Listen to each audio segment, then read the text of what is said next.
dar também boa noite a todos e uma boa-vinda no nome do nosso Senhor Jesus Cristo, nosso Deus que nos reúne aqui nessa amada igreja, primeira igreja fundamentalista aqui em Feira de Santana. Meus irmãos, eu quero louvar a Deus e agradecer primeiramente ao Senhor por esse convite e também a todos os irmãos, ao pastor William e também a sua querida esposa. Já temos um relacionamento já de alguns anos, feliz com esse pastor William, desde o tempo em que ele veio aqui para o campo baiano. Quero agradecer também à diretoria dessa igreja por também ter aprovado o convite para que eu pudesse estar aqui com vocês. Como foi dito pelo pastor William, sou Francis e pastoreio pela misericórdia do Senhor a primeira igreja batista regular do CIA. Estou lá, irmãos, pastoreando já próximos 3 anos, já é o meu primeiro ministério, e peço ao Senhor, pela sua misericórdia, que me conceda a vida longa ali com os nossos irmãos. Igreja muito amada, eu trago carinho, terno carinho e amor da parte dos nossos irmãos lá do distrito do CIA, lá dos irmãos Filho, a todos vocês. Eu venho acompanhado minha esposa, a Érica, aqui, essa coisa linda que Jesus me deu. É linda, foi muitas bênçãos na minha vida, né? Deus nos concedeu a alegria de termos 5 filhos. Nós somos casados há 19 anos, e o Senhor nos deu 5 filhos dessa união tão maravilhosa. Um filho o Senhor já levou para si, então eu tenho um filho já na glória, e ele nasceu, o Senhor já levou ele logo, mas ficou 4 aqui aprontando, que é uma beleza. Mas tem sido um tempo muito bom, eu tenho aprendido muito com essas crianças, ensinado-lhes também a palavra de Deus. Eles estão servindo juntamente comigo e Érica naquela igreja, e nós estamos nos dedicando, irmãos, na palavra do Senhor, na harmonia com os irmãos, para que tenhamos um bom relacionamento com a igreja com a família pastoral, e assim o nome de Jesus Cristo ser glorificado. Nós estamos lá batalhando, assim como vocês estão batalhando aqui. Eu sei que o mesmo objetivo nosso lá, de parecermos mais conformados à imagem de Jesus, é o mesmo objetivo que vocês, meus irmãos, aqui têm. Eu estou muito feliz de estar aqui com vocês. É uma igreja que eu tenho amado também, irmãos.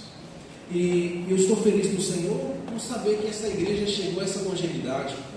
88 anos é uma história de, eu sei que muitas lutas, muitas batalhas, muitas vitórias que o Senhor tem dado a vocês. Vocês têm batalhado todos esses anos em prol do Evangelho, e peço a Deus que estenda isso. Hoje vocês estão comemorando o 88º aniversário, mas dentro de poucos anos, se assim o Senhor permitir e Ele não vier nos buscar, vocês serão uma igreja centenária.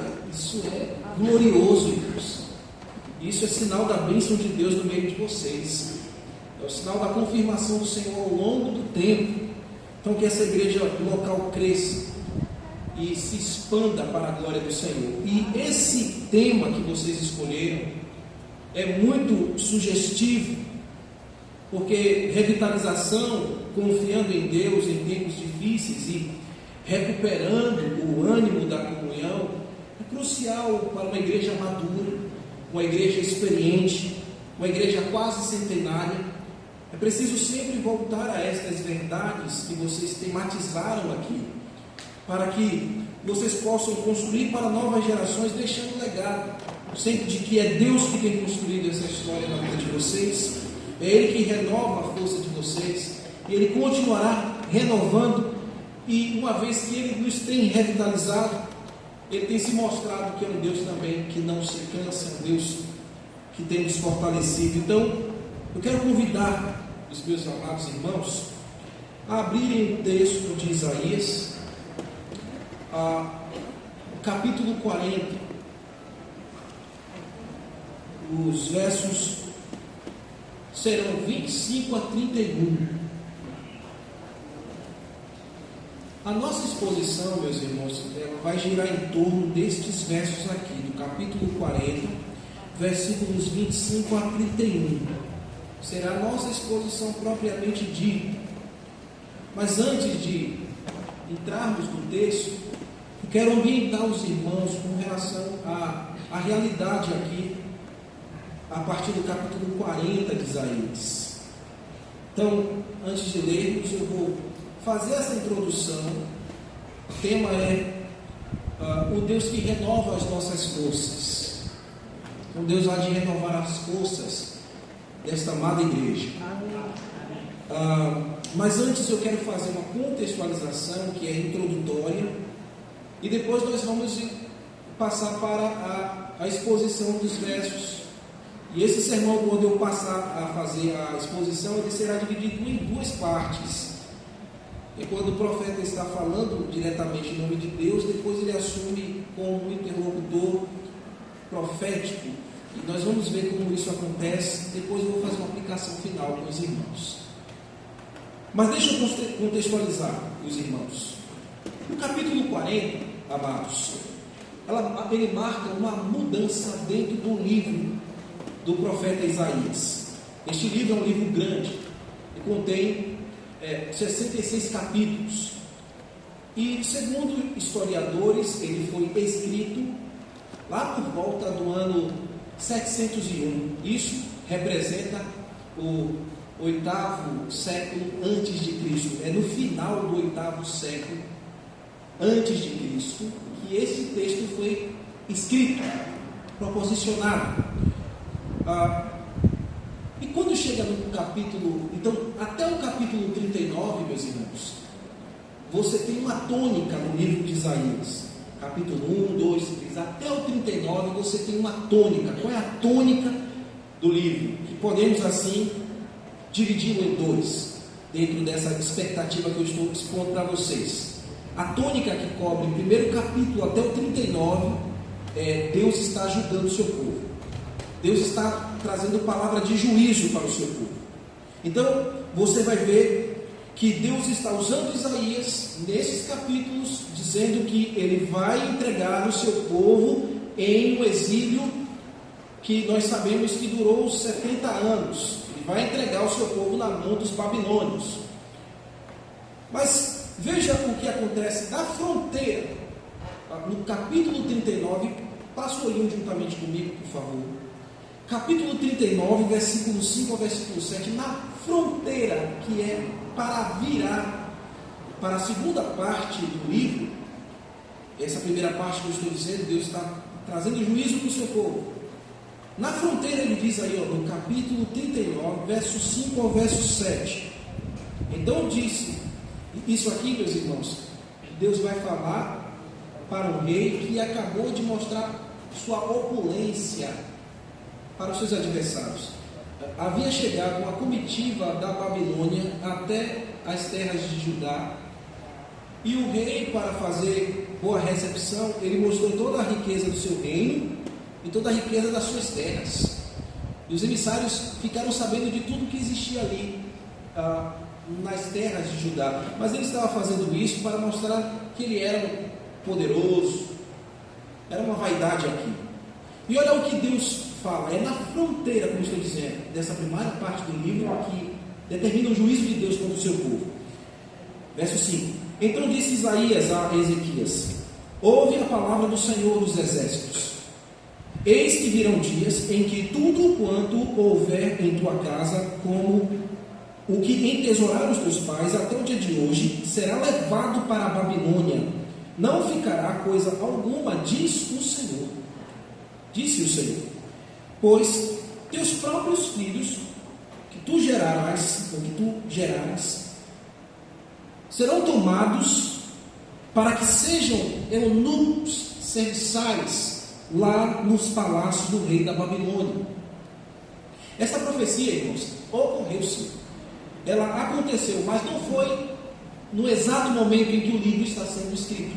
Ela acontece 100 anos depois, pouco mais de 100 anos depois. E ela foi acontecendo e se cumprindo de maneira escalonada. Deus estava provando ao seu povo que ele estava cumprindo aquilo que ele havia falado por meio do seu profeta durante todos esses capítulos que eu disse para vocês. E na história nós vemos que houve uma primeira deportação, onde o povo de Judá foi levado escravo, a primeira parte do povo de Judá. Isso, passaram-se 96 anos dessa profecia aqui, no capítulo 39, passaram-se 96 anos e o povo foi levado em uma primeira leva cativo. Nessa oportunidade, irmãos, Nabucodonosor enviou os seus soldados, sitiou a cidade e acabou levando toda a nobreza de Judá. É nesse episódio aqui, onde o rei na época era o maldoso rei Jeoaquim, ele era um homem que não temia a Deus. É nesta época que você tem lá Daniel capítulo 1, versículo 1 ao versículo 7. É nessa época que Daniel, Azarias, Misael e Ananias, Sadraque, Mesaque e Abednego chegam em exílio lá na Babilônia. Passaram-se mais alguns anos, irmãos, mais ou menos 8 anos, e você tem uma segunda deportação em cumprimento dessa profecia, as profecias de Isaías até o capítulo 39. Você vê a segunda deportação, isso no ano 597. O que acontece aqui? Você tem o filho de Jeoaquim, agora você tem o rei Joaquim, homem também perverso. E a Bíblia diz que ele não ouviu o Senhor, ele não obedeceu ao que o Senhor estava falando por meio dos profetas. E nessa ocasião, este rei, embora houvesse governado Judá por apenas quase 4 meses, 3 meses, 10 dias mais ou menos, ele foi tempo suficiente para ele provar que não temia a Deus. E Deus entregou, não somente ele, mas grande parte da cidade também foi levada. E isso cumprindo a profecia aqui de Isaías e de outros profetas também. Passaram-se mais um pouquinho de anos, 11 anos mais especificamente, e houve a última deportação, que foi em 586, isso antes da era cristã, é verdade. Em 586. Agora aqui é a última leva, e você tem Nabucodonosor entrando na cidade. Nessa ocasião, o rei é Zedequias, ou seu nome é Matatias, mas foi dado pelo rei babilônio Zedequias, e ele foi colocado para governar Judá como uma espécie de rei vassalo. Esse rei quebrou a fidelidade que ele dizia ter com Nabucodonosor e fez aliança contra os povos. Nabucodonosor foi, invadiu a cidade, destruiu o templo, meus irmãos, acabou com Jerusalém, queimou a cidade, roubou todos os bens que faltavam e levou toda a parte mais pobre que restou de Jerusalém e de Judá. E aqui, meus irmãos, está acontecendo o cumprimento dessa profecia, ou das profecias que Deus havia dito ao seu povo, ao seu povo de Judá mais especificamente. Então, quando você chega no capítulo 40 de Isaías, você vê que o tom vai mudar. Em todo o livro, do 40 em diante, você vai ver que o tom profético vai mudar. E Isaías passará a falar como se já estivesse dentro de uma realidade. É o que na teologia a gente chama de futuro profético. Quando na Bíblia a gente está lendo alguma coisa que o profeta está falando, como se ele já estivesse vivendo aquela realidade. Mas é como se ele estivesse olhando no fundo do túnel do tempo e trazendo para a presente época realidades futuras que ainda vão acontecer. Então Isaías agora passa a mudar a sua tônica, falar ao povo como se já estivesse exilado, como se o povo já estivesse exilado. E o que ele vai começar a falar a partir do capítulo 40, aqui deste livro profético de Isaías? Ele vai começar a trazer palavra de consolo ao povo, palavra de revitalização e esperança a um povo, meus irmãos, que havia sido entregado nessa visão futura profética de forma cruel, dura, nas mãos de um povo rebelde, um povo que não temia a Deus, mas que era a representação do juízo de Deus contra os pecados de Judá. Deus julga o pecado, meus irmãos. O pecado nunca passa despercebido diante dos olhos de Deus. Deus julga o pecado e ele é muito sério nisso. Podem se passar gerações, mas o que Deus fala, ele cumpre. E se ele disse que julgaria o pecado de Judá, ele cumpriria e cumpriu. Então, às vezes a gente tem um lastro de história de crente e quer viver inconsequentemente, achando que nós não iremos prestar contas diante de Deus. Somos um povo de Deus, irmãos. Estou usando o texto de Isaías, um texto do Velho Testamento que reflete a nação de Israel, mas nós podemos aplicar muito às nossas vidas hoje. Nós vivemos um laço de tempo, a vida cristã, mas temos que ter responsabilidade, porque Deus sempre vai visitar as nossas obras. Deus sempre vai olhar para os nossos feitos, e Ele vai julgar e punir, se assim for necessário. Para o bem do seu povo é que Ele está fazendo isso. Então, há um povo aqui desanimado no texto. Creio que aqui não, viu? Um povo no texto desanimado, um povo no texto prostrado espiritualmente. É um cenário de quê, irmãos? É um cenário de Judá exilado na Babilônia. Ele tem a sua cidade lá completamente destruída, o templo que representava a glória de Deus no meio do povo em completas ruínas.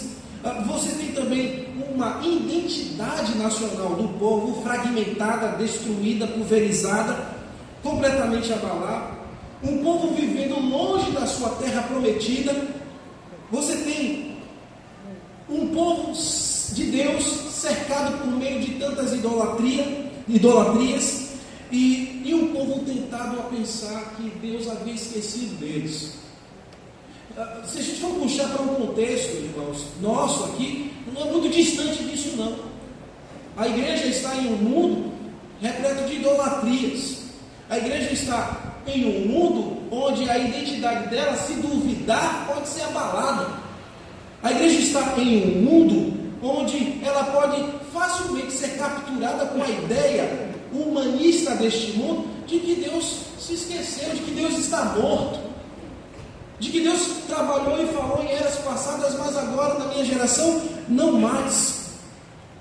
E é para este povo cansado de Israel, dessa realidade espiritual prostrada, que Deus se levanta por meio de Isaías para falar ao seu povo. O mesmo Deus que falou que julgaria o seu povo é o mesmo Deus que fala que reanima o seu povo, que levanta o seu povo. Então Isaías 40 é um texto messiânico, sim. Deixa eu ver com vocês aqui como começa o capítulo 40 de Isaías. Abra comigo aí no primeiro versículo e versículo 2. Olha como começa esse texto de Isaías. Começa dizendo assim: consolai o meu povo, diz o Senhor. São palavras de consolação, são palavras de afeto, palavras de amor, de importância.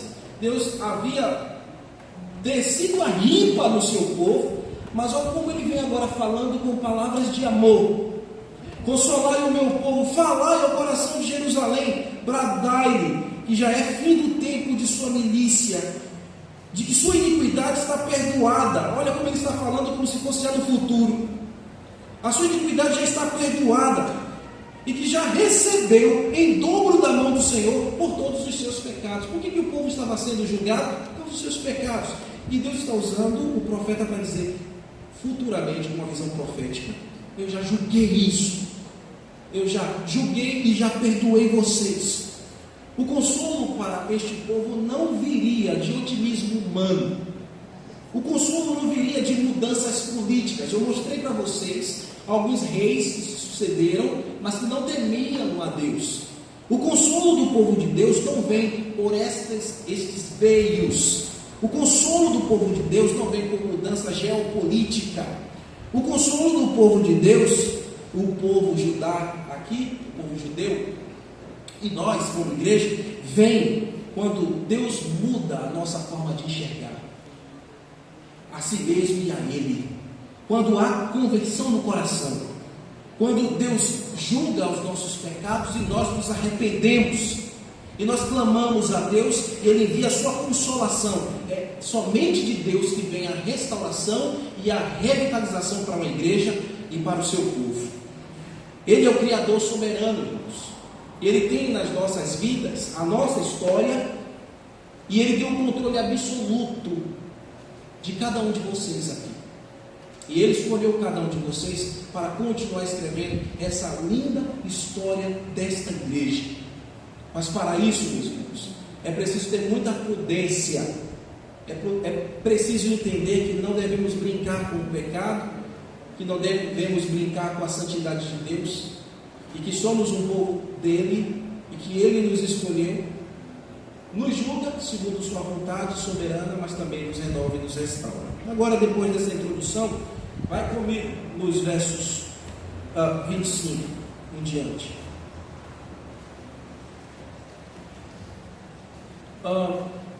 Olhem no texto, no verso 25, deixa eu ler com vocês, 25 a 31. A quem, pois, me compararei para que eu lhe seja igual? Diz o santo: levantai ao alto os olhos e vede. Quem criou estas coisas? Aquele que fez sair um exército de estrelas, todas bem contadas, os quais ele chama pelo nome. Por ser ele grande em força e forte em poder, nenhuma só venha a falhar. Porque, pois dizes, ó Jacó, e falas, ó Israel, o meu caminho está encoberto ao Senhor, e o meu direito passa despercebido a meu Deus. Não sabeis, não ouvistes, que o eterno Deus, o Senhor, o Criador dos fins da terra, nem se cansa, nem se fatiga? Não se pode esquadrinhar o seu entendimento, faz forte ou cansado, e multiplica as forças ao que não tem nenhum vigor. Os jovens cansam, se fatigam, e os moços de exaustão ou de exaustos caem. Mas os que esperam no Senhor renovam suas forças, sobem como asas, como águia, correm e não se cansam, caminham e não se fatigam. Meus irmãos, aqui no verso 25 e 26, nós temos aqui essa primeira parte do sermão que eu quero tratar com vocês. E nessa primeira parte, desse primeiro fragmento, o próprio Deus está falando ao seu povo, usando o seu profeta, e você vai perceber aqui duas perguntas retóricas acontecendo aqui. Ele usa o artifício de perguntas retóricas para trazer realidades para o seu povo. A segunda parte, que vai ser da metade final do verso 26 até o 31, é a parte onde haverão também perguntas retóricas, mas agora o profeta estará falando não em primeira pessoa, como se Deus estivesse falando diretamente ao povo. Ele agora vai falar aos seus irmãos como uma espécie de interlocutor profético, com sentimentos. Ele também era um judeu. Observem comigo a primeira parte aqui, quando, por intermédio de Deus, o profeta Isaías está falando em primeira pessoa, assim, representando Deus, como expressões assim diz o Senhor. Aqui no 25 diz assim: quem me compararei para que ele seja igual? Primeira pergunta retórica. Diz o santo: levantai os olhos e vede, quem criou estas coisas? A segunda pergunta retórica. Perguntas retóricas, o que significa isso, irmãos? Toda vez que você vê uma pergunta retórica em um texto, é porque nela já está embutida a resposta. Não requer respostas em uma pergunta retórica, mas é uma forma argumentativa para levar a audiência, leitores, a pensar. Então Deus está usando o seu servo aqui para dizer que é verdade, nós já sabemos, não existe ninguém que se compare a Deus. Temos dúvida disso, irmãos? É uma pergunta retórica. Você pode comparar algum ídolo com Deus? Como o seu Deus Todo-Poderoso? Não há ninguém nos céus, nós já sabemos disso, nós sabemos muito bem. Não há ninguém no céu, nem na terra, nem debaixo dela, nem nas águas ou debaixo das águas que se compare ao Deus que sustenta essa igreja, ao Deus que sustenta a nossa vida. O povo de Israel sabe muito bem disso, mas os pecados os faziam esquecer. Então é preciso a pergunta retórica voltar, para que a audiência, os leitores possam se deparar com essa realidade. Nós sabemos que temos um Deus que governa todas as coisas, que nunca é abalado por nada. É o Deus que sustenta essa igreja, tem sustentado essa casa e as famílias dessa igreja. É o Deus que é um Deus incomparável, que em detrimento dos seus muitos pecados, irmãos, dos meus muitos pecados, Ele nos tem sustentado porque muito nos ama. Ele tem sustentado o seu povo porque muito ama o seu povo. E quando a gente vê aqui no verso 25, a expressão diz o Senhor, nós podemos dizer muito bem que quem está falando aqui pela boca do profeta é Deus. Diz o Senhor. Essa expressão é compatível com outras expressões que a gente vê o próprio profeta neste livro utilizando. Eu vou ler algumas delas, e ao lê-las, eu quero que você encontre-se com a palavra de Deus e ela aqueça o teu coração. Olha o que o Senhor diz, como primeira pessoa, usando o próprio profeta. Lá no capítulo 41, no versículo 3, ele diz: ouça, meus amados irmãos, porque eu, o Senhor, teu Deus, te tomo pela mão direita e te digo: não temas, que eu te ajudo. Deus te ajuda. No capítulo 48, verso 17, ele diz: assim diz o Senhor, primeira pessoa, teu Redentor, ou seja, aquele que te comprou, o Santo de Israel. Eu sou o Senhor teu Deus que te ensina. Quem é que te ensina, meus irmãos, todas as manhãs? Quem é que tem ensinado esta igreja há 88 anos? É o Senhor Todo-Poderoso. Ele que te ensina o que é útil e te guia pelo caminho que deves andar. É o Senhor. Lá no capítulo 44, versículo 6, ele diz assim: diz o Senhor, Rei de Israel, teu Redentor, o Senhor dos exércitos. Eu sou o primeiro, eu sou o último, e além de mim não há Deus. Nós não temos dúvidas disso. Ele também fala lá no capítulo 43, no versículo 25, ele diz: eu mesmo, eu, o Senhor, sou quem apago as tuas transgressões. Se existe alguém aqui nesta noite, ainda com o coração duvidoso dessa realidade, que é Deus que perdoa os seus pecados, para que você não viva mais acusado, irmãos, eis aqui a palavra do Senhor: sou eu quem apago as tuas transgressões, por amor de mim, e todos os teus pecados não me lembro mais. Ele também diz no 45, verso 19: não falei em segredo, nem em lugar de trevas da terra. Não disse à descendência de Jacó: buscai-me em vão. Eu, o Senhor, falo a verdade e proclamo o que é direito. Ele fala com clareza. Ele é o Deus Santo do meio do seu povo, e ele se apresentar aqui para o seu povo como o Santo é para dizer: eu sou, não há ninguém como eu sou o Santo, o puro, e isso requer do seu povo também pureza e santidade. E o povo viver a semelhança da busca por santificação é para que ele possa viver a vida e a santificação e ser santo como Deus é santo e como ele exige que o seu povo seja. O que Deus deseja de uma igreja? Vida de santificação. O que Deus deseja desta casa aqui, em todos esses anos?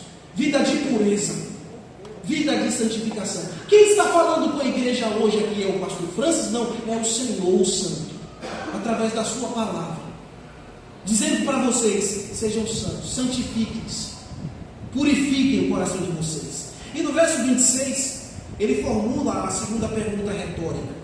Veja comigo, no verso 26, olhinhos no texto: levantai os olhos. Antes de ele formular, na verdade, a pergunta retórica, meus queridos, ele vai fazer o seu povo olhar para muito além do que eles estavam vendo. Olhem comigo aqui: levantai os olhos ao alto e vede. A ordem aqui é um convite, além de olhar o firmamento. Em primeira leitura é assim: levantar os olhos e olhar o firmamento.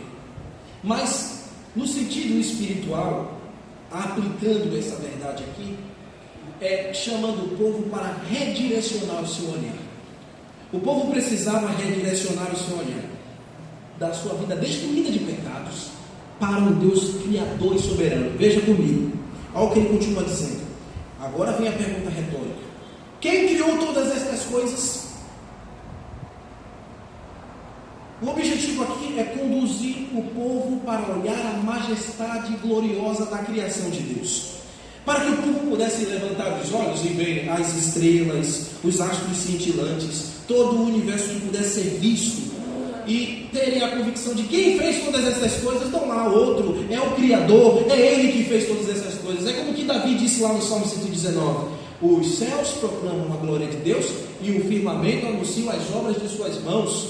Um dia discurso, ao outro dia, uma noite revela o conhecimento de outra noite. Não há linguagem nem há palavras, e dele não se ouve nenhum som. No entanto, por toda a terra se fez ouvir o som de sua voz, e as suas palavras até os confins do mundo. E aí pôs uma tenda para o sol, o qual como noivo sai dos seus aposentos e regozija-se como um herói a percorrer o seu caminho. Isso aqui é Davi dizendo que a natureza criada proclama Deus, proclama o Criador. E Deus está chamando o seu povo para olhar para o firmamento, para que o seu olhar se redirecione para si mesmo. Assim como Deus sustenta, meus irmãos, as estrelas, o propósito aqui de Deus para o seu povo era isso. Assim como Deus sustenta as estrelas no firmamento, Ele também sustentaria o seu povo. Ele não deixaria o seu povo só. Ele não deixaria o seu povo cair. Assim como o Criador fez e colocou todas as leis muito fixas nos céus, Ele também tem sustentado o seu povo. E para nós, igreja, é Ele mesmo que tem nos sustentado. É Ele mesmo que tem nos mantido de pé. Ele é que tem sido a nossa rocha inabalável. É Ele que tem sustentado a tua vida. Quando você pensou em desistir, quem te sustentou foi o Criador, o que fez a tua vida. Quando nos anos de maiores dificuldades vocês atravessaram, quem foi que estendeu a mão para lhe socorrer? Foi o Criador. Então redirecione o teu olhar. Redirecione o olhar para o Deus que te criou e que te sustenta, assim como Ele sustenta as estrelas dos céus. Olha o que Ele diz ainda no verso 26. Por ser Ele grande em força e forte em poder, nenhuma só vem a faltar, nenhuma estrela vem faltar. Se Deus se importa com estrelas, imagine você e a mim. Deus se importa conosco, meus irmãos. Por isso que Ele nos aperta, por isso que Ele peleia a sua igreja, porque Ele se importa com ela. Ele se importa que esta igreja aqui continue marchando e continue testemunhando, sem os pés embaraçados do pecado, sem nenhum tipo de embaraço, seja por relacionamentos, seja por dificuldades com alguém. O que o Senhor deseja é que essa igreja caminhe em santificação, caminhe em pureza e continue, meus irmãos, com os olhares fixos dele, para que continue realizando o seu propósito, que é glorificado. O Senhor não deixou faltar uma estrela dos céus até hoje, e Ele não deixará faltar também a sua igreja, não deixará faltar a tua vida. A segunda parte, meus irmãos, aqui dessa exposição, vem agora para aquilo que eu disse. Isaías falando como um narrador profético. Ele vai usar também o recurso de perguntas retóricas. E veja aqui como ele vai começar a falar. Verso 27. Por que, pois, diz, ó Jacó, e fala, ó Israel, o meu caminho está encoberto ao Senhor, o meu direito passa despercebido ao meu Deus. É retórico por quê, meus irmãos? Porque não há motivos. Não há motivos para o seu povo pensar desse jeito. É como se o profeta estivesse dizendo: vocês acabaram de olhar para o céu, veio a grandeza da criação, e vocês constataram que não existe outro Criador e outro sustentador, é o Senhor, é o mesmo que sustenta a vida de vocês, e é inadmissível que vocês possam falar essas coisas, concebendo o seu coração, tecendo os seus corações esse tipo de pensamentos. Irmãos, esta pergunta retórica está embutido aqui aquela concepção de que o Senhor continua cuidando do seu povo, porque Deus amou o seu povo. Deixe-me ler duas passagens aqui, uma em Isaías, outra em Jeremias, que corrobora isso que eu estou dizendo para vocês. Isaías 45, verso 12 ao verso 12, depois a gente vai ler 17 e 18. Põe os olhinhos no texto, por favor. Lá na igreja eu costumo falar isso, olhinhos no texto, os irmãos já estão acostumados a isso. Olha o verso 12, olhem comigo, por favor. Eu fiz a terra, e nela o homem, As minhas mãos estenderam os céus, todos os seus exércitos dei as minhas ordens. Israel, porém, será salvo pelo Senhor com salvação eterna. Não será envergonhados nem confundidos em toda a eternidade. Porque assim diz o Senhor, verso 18, que criou os céus, o Deus que formou a terra, que a fez e a estabeleceu, que não a criou para que fosse um caos, mas para que fosse habitada. Eu sou o Senhor e não há outro. Agora vá lá em Isaías, capítulo 31, e veja o verso 35. Lá em Jeremias. Eu estou usando Jeremias porque ele também falou o mesmo povo, tá bom? Aí a gente sai um pouquinho de Isaías e vai para Jeremias. E não há conflito, meus irmãos, porque na forma de estudar a palavra a gente pode fazer isso, a gente pode pegar textos correlatos. E Jeremias falou o mesmo povo, claro, evidentemente em épocas diferentes. Mas como eu estou mostrando para vocês que Deus fez cumprir profecias futuras e um presente, como Isaías está falando, não há nenhuma incongruência ou não há nenhum anacronismo em fazer isso aqui, tá bom? Vou sair fora do tempo. Nós estamos aqui trazendo um texto que um profeta falou também ao mesmo povo. Veja aí o verso 31. Olha que coisa linda, meus irmãos. Assim, capítulo 31, verso 35. Assim diz o Senhor, que dá o sol para a luz do dia e as leis fixas a lua e as estrelas para a luz da noite, que agita o mar e faz brandir as suas ondas. Senhor dos exércitos é o seu nome. Se falharem estas leis físicas diante de mim, diz o Senhor, deixará também de existir, ou a descendência de Israel deixará de ser uma nação diante de mim para sempre. Assim diz o Senhor, se puderem ser medidos os céus lá de cima e sondados os fundamentos da terra cá embaixo, eu também rejeitarei toda a descendência de Israel por tudo quanto fizer, diz o Senhor. É possível fazer isso? Não. Então é inadmissível que este povo pudesse conceber. O Deus que colocou as leis físicas que regem o universo, isso é sustentado até hoje, é o mesmo Deus que sustenta o seu povo e que sustenta a igreja. E não deixará o seu povo cair ou a igreja cair. Então, Deus é quem protege as nossas vidas, meus irmãos. É Ele que nos sustenta. E não há por que ficarmos concebendo no nosso coração que Deus tenha nos abandonado, como o povo estava fazendo aqui, nessa segunda parte, quando Isaías está falando. Não há motivos para isso. Veja o verso 28 de Isaías. Agora aqui ele vai usar o recurso de mais uma pergunta retórica. Não sabeis, não ouviste que o eterno Deus, o Senhor, o Criador dos fins da terra, nem se cansa e nem se fatiga? O que está embutido aqui, meus irmãos? O fato de que Deus não se desanima, Deus não se cansa, Deus não se abala, Deus não perde a sua força. O mesmo Deus Todo-Poderoso é o mesmo que continua sendo o mesmo Deus. O mesmo Deus que poderosamente fundou essa igreja é o mesmo Deus que continua sustentando ela até o final. O mesmo Deus que salvou você do pecado, do lamaçal do pecado, com o poder do Espírito Santo lhe convencendo do pecado, da justiça e do juízo, é o mesmo Deus que opera na sua vida hoje. O mesmo Senhor, Ele não se abala, Ele não perde suas forças, Ele é incansável, e Ele está aqui para guiar essa igreja para mais anos, segundo o seu propósito, incansavelmente, para que todos vocês possam deixar um bom legado para as próximas gerações, do Deus que não se cansa, do Deus inabalável.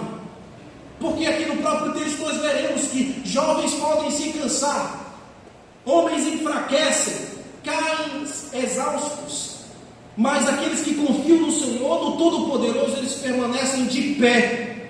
Quem vai fazer esta igreja continuar de pé ao longo dos anos é o Deus inabalável. Irmãos, enquanto este mundo tem tentado cansar a igreja, nós temos um Deus que não se cansa, por isso permaneceremos inabalável ou inabaláveis. Precisamos reconhecer a nossa história.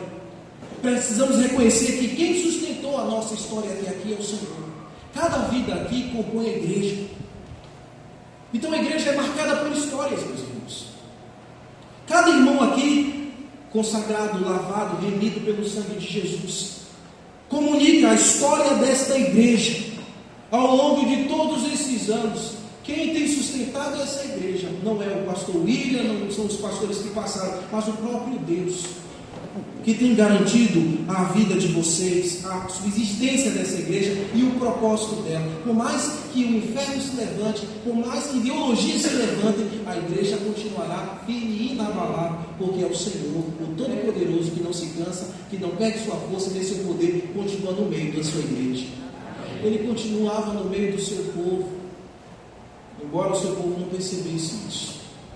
Deus está no meio das nossas vidas, irmãos, dirigindo a nossa vida, dirigindo a marcha da igreja. Isaías 64:4 diz assim: olha, porque desde a antiguidade ainda não se ouviu, nem se percebeu com os olhos, nem se viu um Deus além de ti, que trabalha para aqueles que nele esperam. Deus está aqui trabalhando nessa igreja, e vai continuar trabalhando na sua vida, e vai continuar usando a sua vida. Agora veja o verso 18. No verso 18 ele diz assim, no verso 28, perdão, ele diz: não se pode esquadrinhar seu entendimento. Ou seja, ele é tão alto, ele é tão profundo, ele é tão largo. Não podemos mensurar a dimensão desse Deus que nos tem sustentado. E veja o que ele vai dizer no verso 29: faz forte ao cansado, e multiplica as suas forças ao que não tem nenhum vigor. Os jovens se cansam e se fatigam, os moços de exaustos caem, mas os que esperam no Senhor renovam suas forças, sobem como asas de águia, correm e não se cansam, caminham e não se fatigam. É assim que Deus fará conosco, meus irmãos. É Deus que nos dá força, seu poder. É Ele que renova o nosso coração, o nosso ânimo, a nossa fé. É Ele que revitaliza as nossas forças e nos revigora, como Ele revigora as águias. O profeta está usando uma metáfora aqui, duas metáforas na verdade. A metáfora aqui da águia, que você já deve saber muito bem, a forma como ela, o processo que ela passa para a renovação. Seu bico cai, suas penagens, unhas, é um processo doloroso, mas quando ela passa por esse processo, o que acontece aqui nessa metáfora, ele falando, ela alça maiores voos. E muitas vezes acontece na nossa vida, meu irmão, isso mesmo. Deus nos prensa, como Ele faz com as águias, mas depois de um processo, o que vai acontecer? Acontece com as nossas vidas, nós alçamos maiores voos. Então, as dificuldades, as provas vêm para a igreja, nesse sentido, e é duro, é terrível, mas depois que a gente passa por elas, Deus nos leva a alçar novos voos. A outra metáfora que ele usou aqui é do corredor, mas é de um corredor incansável, que corre e não se cansa, que caminha e não se fadiga. É assim que Deus faz com o seu povo. Ele nos dá força e o poder para a gente trilhar a trajetória da fé até o final, meus irmãos. Ele dá força a você, amigo ouvinte, irmão querido, a você concluir a tua carreira da fé até a pátria final, que não é aqui neste mundo. A igreja, que já tem 88 anos, o ponto final dela não é aqui, é a glória. E nós um dia voaremos para lá, muito mais alto que as águias. Correremos para lá, mais do que qualquer melhor atleta. Oh, irmãos, exposto esse texto, eu quero encorajar você a, na altura desta vida, desses 88 anos maravilhosos e bem vividos dessa igreja, a redirecionar o seu olhar para Deus novamente, a colocar novamente no seu coração plenamente no Senhor, assim como Isaías estava motivando o seu povo com palavra de consolação. Olhe para Deus, e quando você olhar para Deus e estiver com o seu olhar firmado nele, nas grandezas do seu excelso poder, em tudo que ele fez na sua vida, em tudo mais que ele fará na sua vida, na história dessa igreja, na sua família, você será fortalecido, você será renovado. Tire o seu olhar dos problemas, tire os seus olhares das questões periféricas e coloque o seu olhar para o alto e veja o Senhor. Coloque o seu olhar para muito mais além do horizonte. Olhe de maneira vertical. Olhe para o Senhor Jesus Cristo, aquele que um dia venceu os pecados na cruz do Calvário e nos garantiu a vitória final. Garantiu a nossa longevidade, garantiu a nossa saúde, garantiu a nossa permanência aqui neste mundo vil, pecador, contaminado, mas para glorificar o seu santo nome. Olhe para o alto, igreja. Ao longo de toda essa trajetória, não fique com o olhar horizontal, mas vertical. Olhe para o alto, olhe para Deus, e ao contemplar, você será renovado e será revitalizado da sua fé, do seu bom ânimo, no amor com os irmãos, na paciência, na cumplicidade espiritual. Não se precipite com as coisas terrenas deste mundo, mas olhe para o alto e tenha o seu coração renovado. E mais uma coisa, não permita que o pecado lhe enfraqueça. Vocês viram comigo aqui um povo com promessas maravilhosas, mas enfraquecido por causa do pecado. O que enfraquece uma igreja? O que impede a revitalização de uma igreja? A renovação de uma igreja. A renovação espiritual, que eu digo, não no sentido carismático, isso não faz parte do nosso meio. Mas eu estou dizendo novos irmãos chegarem, ou a sua fé se reanimar, ou você entender que a estrada ainda é longa. O que impede é o pecado. Se você viver embaraçado no pecado, se você viver preso no pecado, você viverá como o povo de Israel, com promessas mais enfraquecidos, limitados. Desembarace do pecado, irmãos. Confesse-os, deixe-os, alcance a misericórdia. Saiba que há uma estrada para todos vocês, e cada um de vocês desta igreja tem uma contribuição muito grande a aplicar. Viver vida santa, viver vida plena, viver vida honesta, viver vida amável uns com os outros, em grande parceria com um corpo de Cristo. Então, meus irmãos, vençam o pecado. Lembrem que vocês fazem parte de uma aliança superior, que foi firmada no sangue do Calvário, no sangue de Jesus Cristo. Essa igreja está banhada no sangue de Jesus Cristo e é sustentada pelo sangue da nova aliança. E é esse mesmo sangue que une corações aqui, que une os irmãos. Enquanto o povo estava deslocado do seu pecado, o povo lá de Israel, e cada um se desviando pelo seu próprio caminho, o que Deus tem para a sua igreja e para o seu povo é um só sentimento, um só coração lavado pelo sangue de Jesus Cristo. Então não permitam, irmãos, que o pecado fragmente vocês. Não permita que o pecado divida vocês. Não permita que o pecado impeça que vocês possam produzir tudo o que Deus tem para a vida de cada um de vocês aqui nesse tempo. Nós temos um Deus que é grande, nós temos grandes promessas. Nós um dia nos encontraremos todos juntos em uma só família, a igreja daqui com a igreja de lá, e todos nós um dia nos céus. Mas até lá, temos muito que trabalhar, irmãos. Temos muito que desenvolver, temos muito o que realizar para o Senhor. Então, a primeira igreja fundamentalista, no alto dos seus 88 anos, avance, caminhe, com os olhos fixos no céu, no seu Criador, e que Jesus continue sustentando vocês poderosamente. Amém. Amém? Vamos orar e eu chamo o pastor Lívio. Senhor, eu quero lhe louvar e agradecer por esses queridos irmãos. Obrigado pela tua palavra que foi falada aqui para os meus irmãos. E aplica, Pai, nós te rogamos, essas verdades ao coração desta amada igreja, fazendo, Senhor, com que cada família cresça pela graça, no entendimento, na responsabilidade, na vida santa que glorifica o nome de Jesus. Nós louvamos o teu nome. Amém. Pastor Lívio.